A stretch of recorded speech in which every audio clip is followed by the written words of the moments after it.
অষ্টমীর সন্ধ্যায় বাড়ির সবাইকে নিয়ে বেরিয়ে পড়েছিলাম ঠাকুর দেখতে। এখন আমরা দুর্গাপুরের অগ্রণীর ঠাকুর দেখতে এসেছি। ভেতরে ঢুকতে পারবো কিনা জানি না, মনে হয় প্রচুর ভিড় হয়েছে। দেখুন, গাছটাকে এত সুন্দর সাজিয়েছে, দূর থেকে খুব সুন্দর লাগছে। অনেক ভিড় থাকলেও পুজো কমিটির সুন্দর ব্যবস্থাপনায় আমাদের ঠাকুর দেখতে কোনো অসুবিধে হয়নি। এবার আমাদের মণ্ডপে ঢোকার পালা। দেখুন, প্যান্ডেলের প্রতিটি কাজ খুব নিখুঁতভাবে করা হয়েছে। এগুলি ঝিনুক আর কড়ি দিয়ে তৈরি।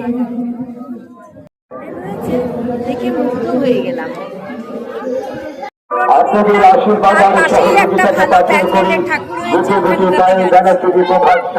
অগ্রণীর পাশে প্রভাত সংঘের ঠাকুর দেখে আমরা মার্কনিতে ঠাকুর দেখতে চলে গেছিলাম। মার্কনিতে কিছুটা ভিড় সামলে আমাদেরকে ভেতরে ঢুকতে হয়েছিল। এবছরে মার্কনির প্রতিমা দেখে আমার মন ভরে গেল।